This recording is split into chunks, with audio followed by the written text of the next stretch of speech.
All right. Good morning, everyone. Thank you for joining us today. We'll be going over the Dog Tag Fellowship Program as a theory of all the things that you can expect if you are interested in this program or if you're sharing this information with somebody else. My name is Justin Miller. I am the Chicago Program Manager for Dog Tag. I'm joined today with Maureen, is our Director of Programs, and Candace, who is our Program Coordinator. So both of them are with us today. If you have specific questions, you can chat them, and we'll all try to help answer your questions at the end. So hopefully we can go through this slide deck. And if you have questions, like I mentioned, please feel free to hop in along the way. Happy to take a pause and answer questions for you guys. We are missing Ashley today, and Maureen is 2 weeks on the job, so we haven't added her yet, to this slide yet. But Ashley is not here today, but she is the DC program manager. I failed to mention her early. But if you are going to be joining the DC cohort, you'll see Ashley quite a bit. If you're interested in the Chicago cohort, you'll probably be working with me quite a bit. And then, of course, as I mentioned, Candace is our program coordinator for both cohorts. So she'll help facilitate both of those. A little bit about Dog Tag. I can briefly get into the history. We're a living business school for transitioning service-connected veterans with disabilities, their military spouses, and caregivers. We are a post-9/11 era veteran-facing program. So we are looking for post-9/11 service-connected veterans and their military spouses and caregivers. We do make exceptions for transitioning service members who are getting out and perhaps maybe acquiring their service connection through the VA, but haven't yet gotten to that stage. We also make exceptions for guard and reservists that are going through a transitional period, whether you're coming off of active duty or you're just struggling to find your purpose in life during that service to you. What we do is we offer a 5-month fellowship program that's really driven to help veterans, spouses, and caregivers become aspiring entrepreneurs. We're laying the foundation in terms of education, practical application, and some other things that we do here. Really quickly, what we'll talk about today is exactly that, a little bit of the program overview, more of the eligibility requirements in detail, the application process, which is quite simple, at least for the first little bit, which is great. And then any questions at the end, we'll facilitate as much as we need to. Just some of the basics, and more specifically for this next cycle that we're currently have open applications for. Our next cycle starts July 12th and runs through November 17th. We typically run 2 cohorts a year, and now that Chicago is an active location, we'll be running 2 cohorts a year per location. So we'll be in total running 4 cohorts per year, 2 each cycle in the winter and then in the summer. So we program through January to May, and then we take a month off in June, and then we start it all over again. And that's what this cycle comes in, July to November. There is a week-long break, so we'll have spring break here in the winter. And then obviously for this next cohort starting in July, you'll have a fall break in September. And this aligns with the Labor Day holiday. So we try to build that into the schedule as much as possible, so folks can take holidays and things like that. It is a full-time commitment, and currently we are running both cohorts simultaneously. So that means 9 to 4 if you're on the East Coast, or 8 to 3 p.m. Central if you're here in the Midwest or in Central Time. So that way we can combine some of the cohorts together for certain classes and do some collaborative works. But outside of that, you'll be in your cohorts. There is absolutely no cost to participate. In fact, we give you a monthly stipend to offset some of those costs and really in terms of time, because everything else we're able to provide for you at no cost. We have a laptop we can issue you, and any of the requirements that you need to fulfill your classwork, which we will talk about here briefly. All of that is at no cost to the individuals participating. It does say up to 16 fellows per cohort, 2 cohorts per year. As I mentioned, 16 is our cap. Right now, our DC program is up to 16, and we're sustaining at 16. Since this is the very first cohort in Chicago that's actually running right now, we've started with 10 to kind of pilot this program for our newest location here in Chicago, but we'll be gradually increasing that over time, hopefully to 16 over the next couple of years. So if you're joining or you're looking to join the Chicago cohort next cycle, you can expect to probably probably be around between 10 and 12 fellows in that cohort, but we won't be up to 16 just yet, I don't believe. And then more of the program in depth. We're going to go over 5 elements here. And this is really just all of the little pieces that come into play for this fellowship. So this is all the little pieces that add into that 8 to 3 all day, Monday through Thursday learning. You have an academic foundation. So it's really structural curriculum from our partnered schools. We have Georgetown and Loyola. We'll go over the classes here in a second. There's experiential learning. And this is really kind of what makes Dog Tag unique. We allow our bakery staff that we have there in DC to functionally work alongside our fellows to go over operations and finance and budgeting and marketing. It's not really about baking or making cookies, but it's about the fundamental operations behind a small business. So that way, whatever your small business idea is, or whatever your side hustle is that you're doing right now, you can apply those same fundamentals to your business, writing a business plan, doing all those things.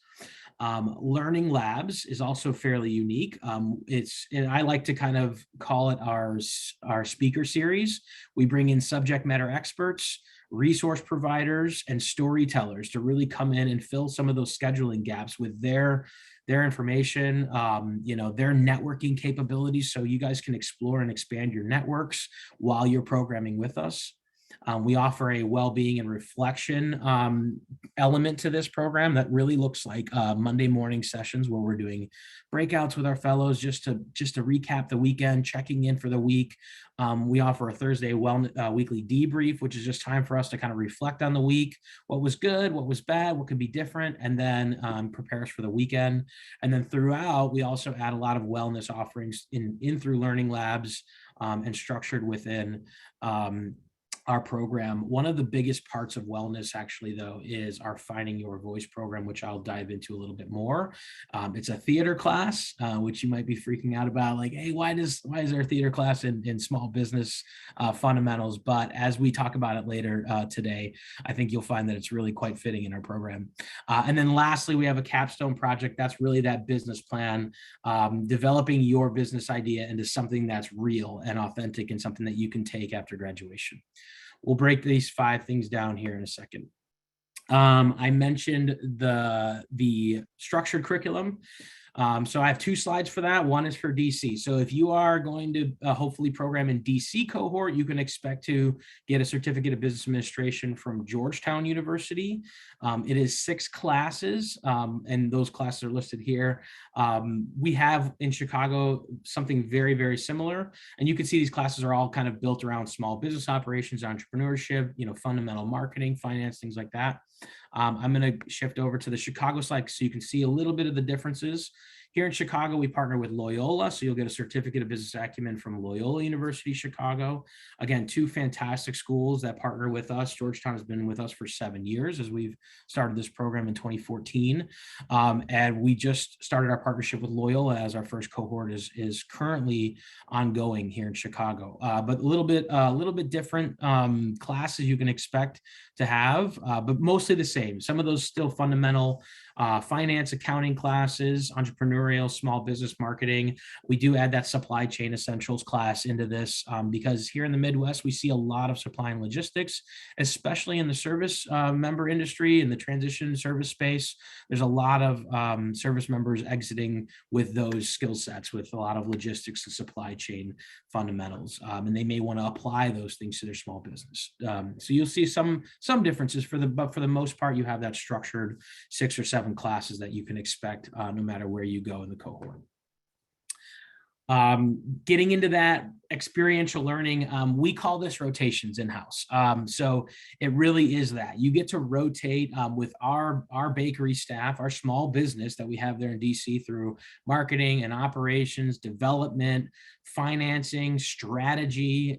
You get to meet our front of house and back of house team members that are there at the bakery, and you get to really left seat, right seat with them. You get to see how they're working in real time, so you can apply those basic fundamentals to your small business. And they really give you that big picture. You're getting that fundamental knowledge through structured learning in the classroom, but this is really where you can have those practical applications, and you can apply those finance and accounting things that you're learning in class right to ongoing business functions.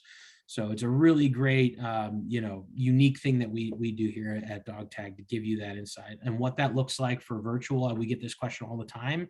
This might be a burning question that you have.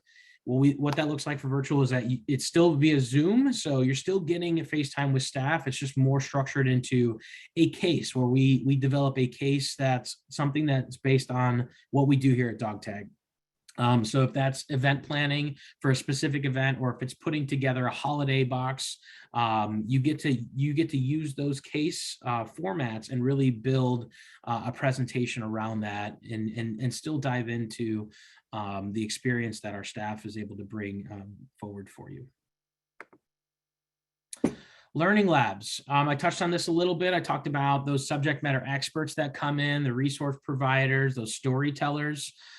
This is that segment. So, for that 5-month program, we bring in approximately 150 external presenters. About 40 or 60 of those are really individual sessions. And then some of those sessions have multiple individuals. We do resume writing for those folks that may be going on to, work in corporate America, or just out in the workforce after our program, if a small business entrepreneurial path isn't really right for them. But the great thing is, during our program, you get to have that time to figure out that purpose. So we offer resume writing. We do some of those on-the-job training sessions with those corporate volunteers that come in for that. We do a lot of entrepreneurial stories. We bring in civilians and veterans that are coming in, talking to us about how they grew their business, sometimes out of a garage, to the business that they have now. We're bringing in Noah Courier from Oscar Mike this afternoon to speak to our Chicago folk. If you don't know Noah, I would encourage you to look up his story.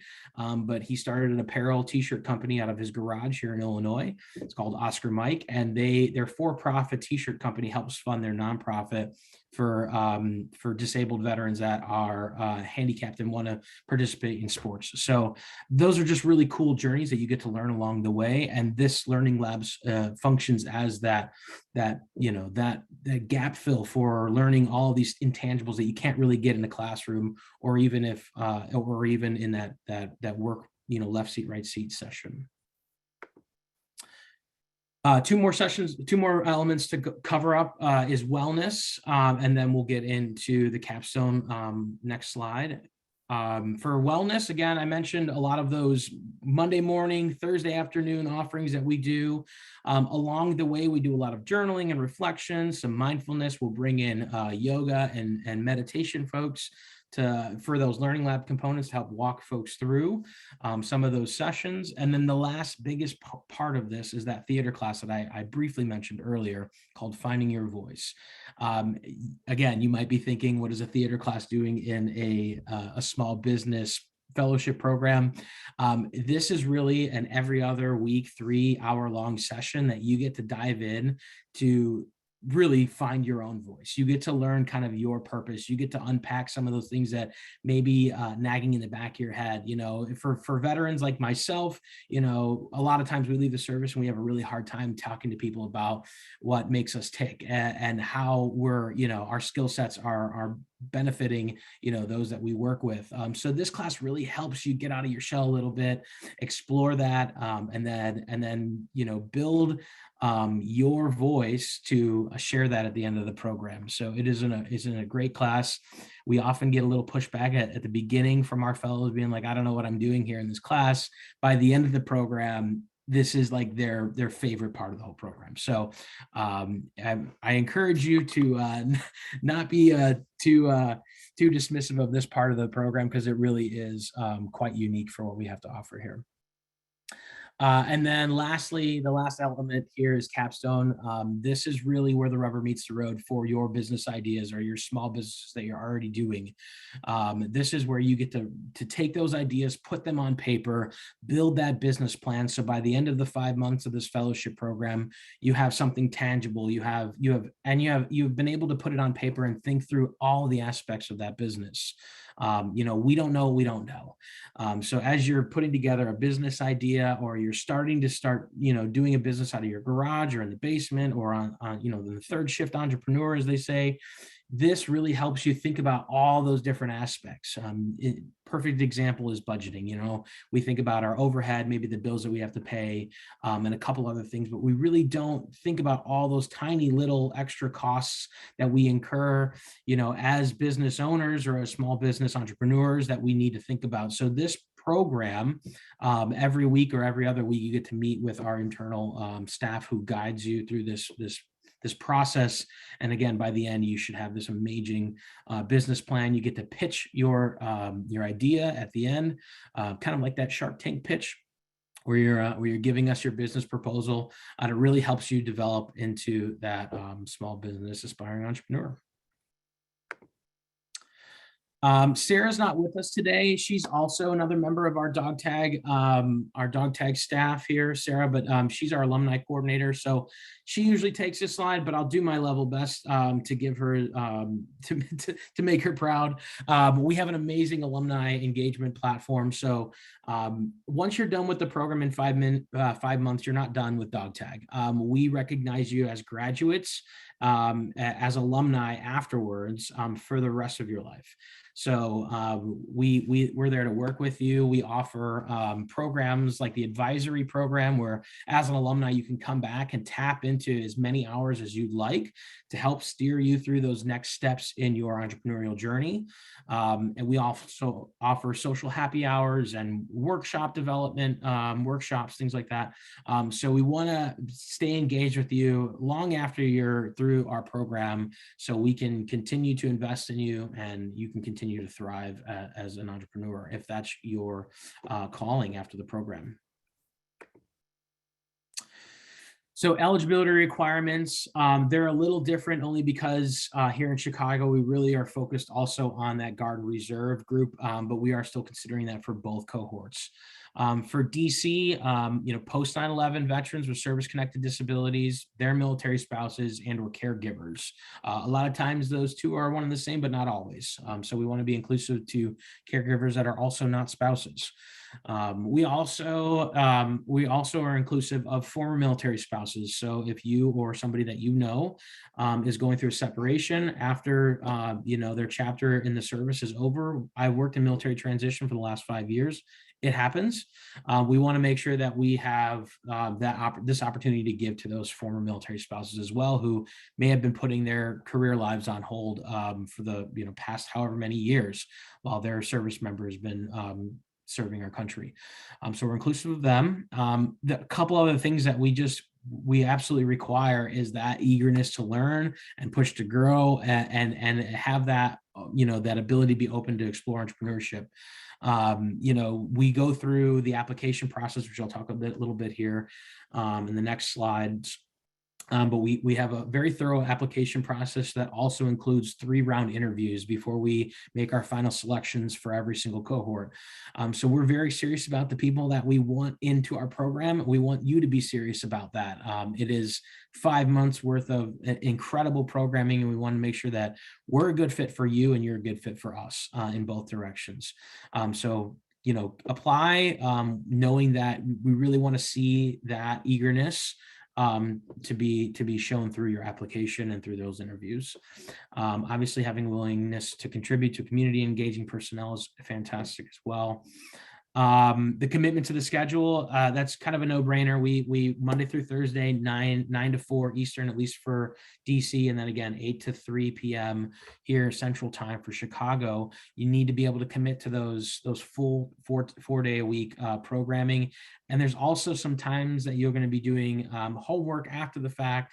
So it's not just those 4 days, but it could be extra work. So just prepare yourselves. If you're working full time, this might not be the program for you. I don't want to steer you away from our program by any stretch of the imagination, but I just want to be very realistic in setting good expectations that if you are in a full-time position right now, this is going to be taxing if you do get in. So just consider that before you apply for our program. And of course, locally, if you're in DC, eventually when we go back to having either an in-person or a hybrid model, because right now we're still all virtual because of COVID, you'll be able to need to provide your own transportation to and from our sites, which for DC is actually at our bakery, and then the Georgetown classes pretty much across the street, right across the street from Georgetown. The Chicago eligibility requirements are quite the same. The time obviously is a little bit different. Again, that's in alignment with our DC programming, so 8 to 3 Central. All the same eagerness and willing to commit to the program, but then the last bullet is a little bit different. We want you to be located here in the greater Chicagoland area. We are making exceptions to that rule, obviously, since we are virtual. And so we want to continue to make our program as available to anybody as possible. And since we're in this COVID virtual environment, that means anybody right now across the nation can apply for a program. We are going to obviously look at local folks first, because that's why we expanded here to Chicago, because we know that there's a need here in Chicago for our veteran community. But again, we want to be as inclusive as we can to everybody. So if you are interested in our program, now's the time to get in if you are not near our 2 major metro areas that we serve, because we still will be virtual for at least one more cycle.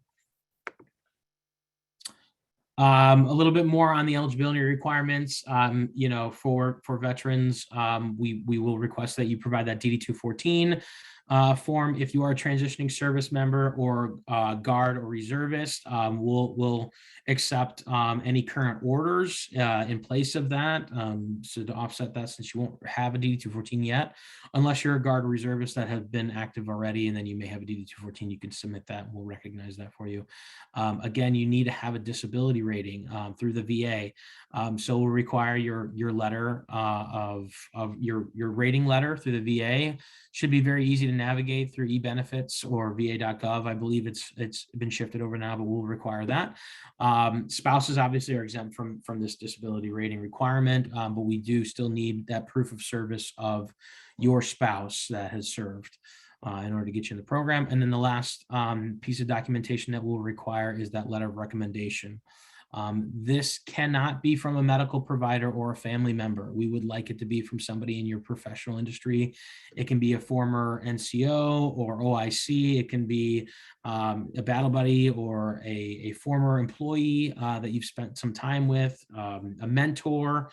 Any of those folks will be good for that letter of recommendation, but we'll steer you through that through the application process. And speaking of which, the application process is open right now. Our deadline currently is March 15th. So if you're interested in this next cycle, now's the time. Before we get into the interviews, I want to make mention that the very first step in this application process is a 3-minute eligibility form. You go to dogtaginc.org/apply, and you can set, I want to start my submission. It's about 3 to 5 minutes worth of just getting your contact information, making sure that you're eligible based on our criteria. Are you a service-connected veteran, transitioning service member, spouse, caregiver? Do you meet all the requirements? If so, give us your contact information, and then you'll submit that form. That's the first part. That gets you started in this entire process, is just that 3 to 5 minute form. As a secondary application, once that form is in and we verify that, yes, indeed, you are eligible, at least from the information that you've shared with us, we'll send you an additional form, which is the full-on application, where we're going to assess those questions. Why do you want to be in the program? Drop all your documents in here for your DD-214 and your letter of recommendation, or we even have a component in that application that allows you to email that letter of recommendation to somebody else in the automated software that we have. That way they can just get that, answer all the questions, and send it right back to us. Otherwise, you can also get a letter from them physically and then doc drop it in that application. So that's the second process of that. Once we receive your application and we review all of them, we'll get you into the interview rounds. The very first interview round is with a dog tag alum, which is really great. You get to kind of go into an interview, get an understanding again of the expectations of the program, what their experience was, and really get a good idea of what you should expect out of this program if you are selected to be part of it. The second interview would be with somebody like myself or Ashley or both of us or any of our program staff to further look at eligibility and availability is a big part. And then again, just making sure that your willingness and eagerness and your plan to be an aspiring entrepreneur is there.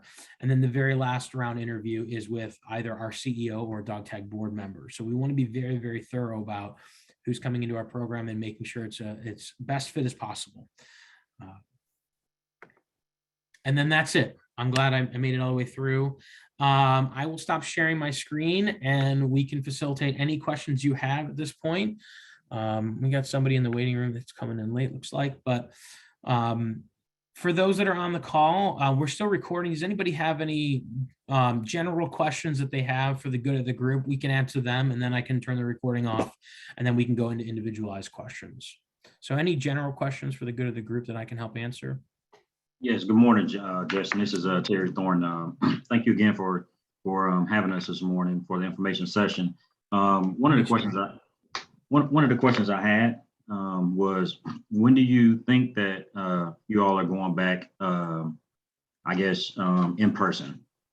Yeah, Terry, I can't answer that right now, unfortunately, because COVID is just so unpredictable. So we're doing our best to insulate ourselves from that by just going ahead and being virtual for the next, at least this 2022 year. So the next cycle will still be all virtual.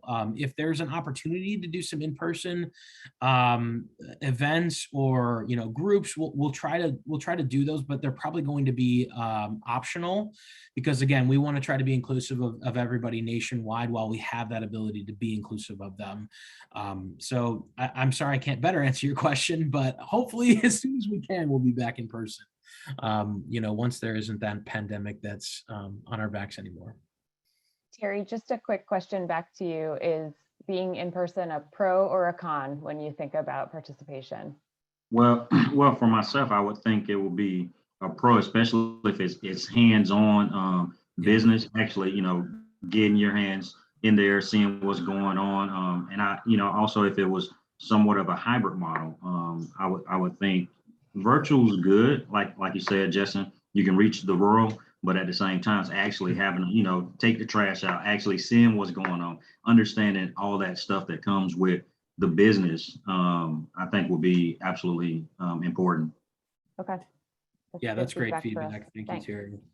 Obviously we've learned how to shift from a fully 100% in-person program to a fully 100% virtual program in the last 2 years now.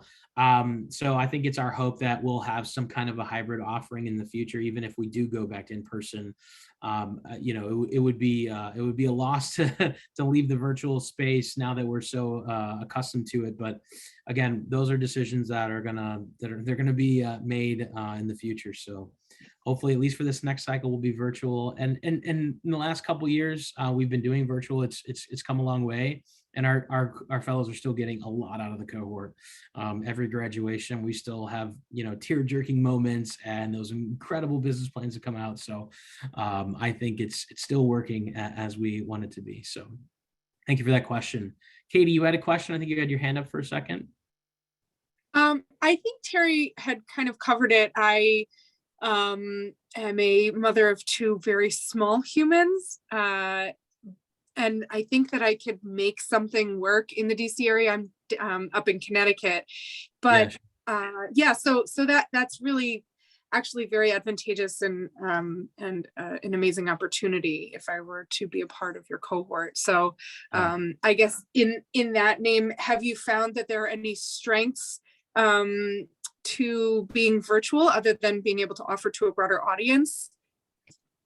I don't know if it's beyond that, but that's really the biggest one, right? To be able to be so inclusive of everybody. Right now in the Chicago cohort, we have I believe 6 Chicagoans, another 2 Illinoisans that are outside of the metro area. But then we have a military spouse from Idaho.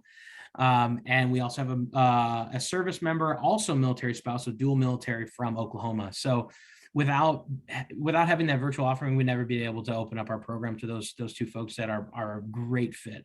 And are getting a lot out of it. So I think that is the biggest thing. And then of course there's other offerings. We're able to bring in speakers that would normally not be accessible to our physical location. I've got an incredible speaker lined up for the Chicago cohort who's down in Southern Illinois. And he's a former professor of SIUE. And he wants to come in and talk to us about tax and legal structures and small business setups. And I would never be able to have him come in and present to our cohorts if we weren't virtual. So another benefit of having that virtual setting, just the reach, to be able to reach within the network is great.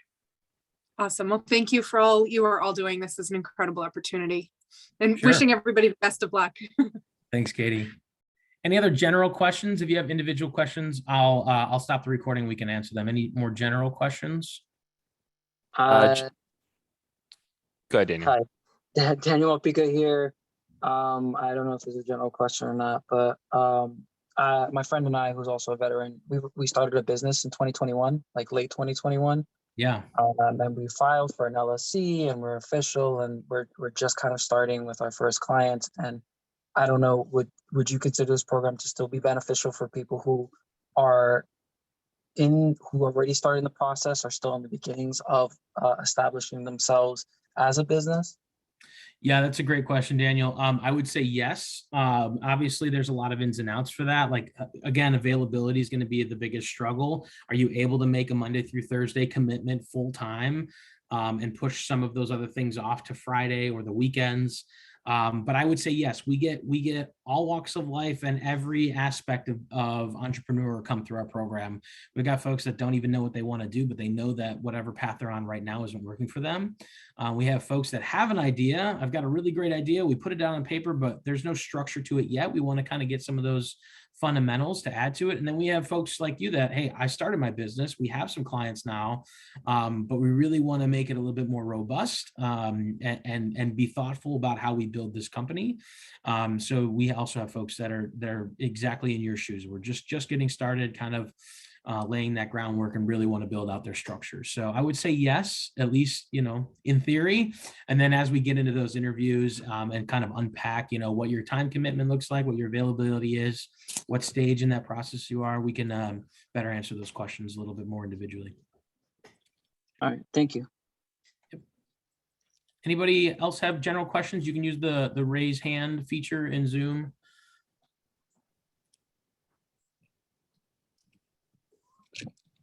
Yes, Shannon. Yes, hi. I Hi. had put it in the chat, I just curious how much the monthly stipend is, we've gotta still have to make bills if we're not working, a normal job, but this will be our job from Monday through Thursday. Absolutely. Currently it's $1,500 a month. And we pay folks as a 1099 contractor, so you aren't burning your GI Bill. And I do want to clarify, if folks are thinking about using their GI Bill, we don't accept GI Bill through our program. It's not because we don't believe that our program is not accredited or anything like that. It's because the GI Bill gets used at an exponentially further rate when you put folks through a compressed program like we have. So really, if you used your GI Bill towards our 5-month program, you would actually be using more closer to like 9 or 10 or 12 months of your GI Bill. We want you to be able to leave our program. And if your path is to go get a degree after our program, we want you to be able to have a full GI Bill to do that. So that stipend is a direct 1099 contractor payment to you. So we're not going to advise you on any taxes, but you would probably have to pay taxes on that money, just so you're aware. Obviously, we can't give you any legal tax advice, but we just want to make sure that you're aware of that. So it is taxable income, at least for most folks. Okay, perfect. Thank you. Sure. I don't know if Jess was gonna raise her hand, but she had also asked, and this was a good question that I would have. Ooh. I have a 5-year-old at home, who will be going to kindergarten. And if he was to get COVID or for whatever reason has to be at home, and now I've got to stay at home because my husband is working, what is the protocol if you can't make a day? Yeah, that's a good question. And Jess, I apologize. I'm just seeing your question in the chat now. But I think hopefully I can answer that for both of you guys and for everybody else on the call. The reason why we have it Monday through Thursday is because we want to try to give everybody at least one day a week where they can schedule their appointments, especially if they're medical appointments or anything else that has to go on.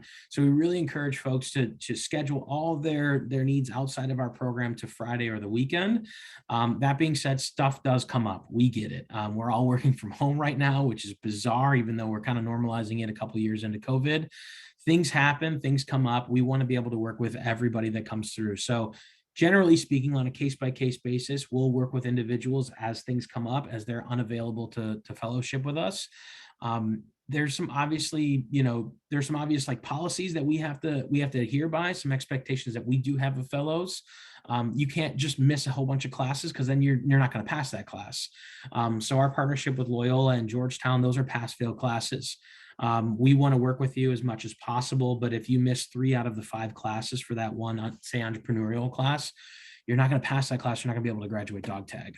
So as things come up, we work with that individual. We can hopefully work with the professors in that specific case and get you through some of those missed things. But if it's a reoccurring, missing, like, hey, every Tuesday I'm just going to be out all day, we'll unpack that during the interviews, because then it might not be a good fit for you until you're available to kind of commit to those 4 days a week for 5 months. I know it's a big commitment for sure.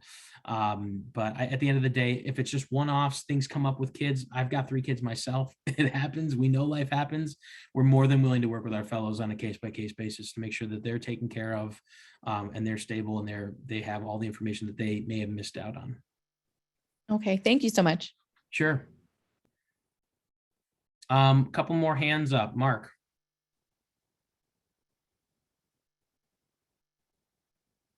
Thanks, there, Justin. Mark? Yeah, Hey. sorry. No worries. Just quick question on the application timeline. Are the interviews going to start after the March 15th deadline or once the application is fully submitted? Yeah, we don't start the interview process until well after the application deadline is done.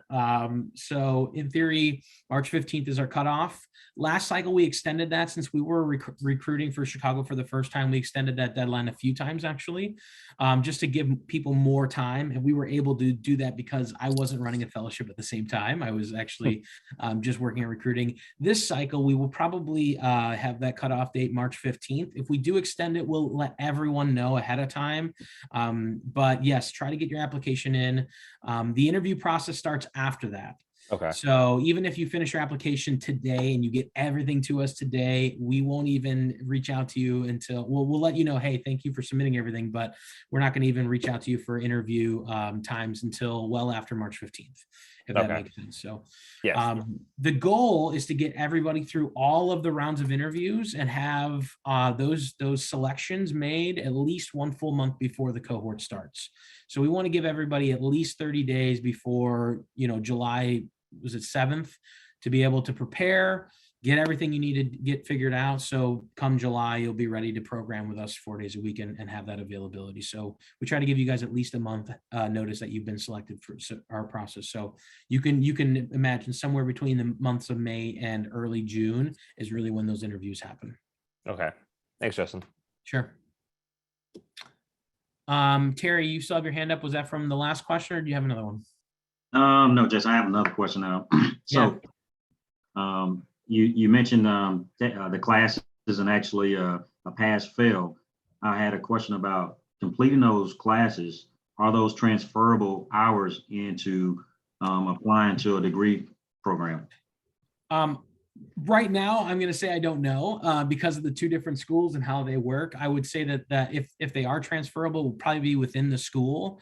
I believe Georgetown has an agreement in their College of Continuing Studies that works through that.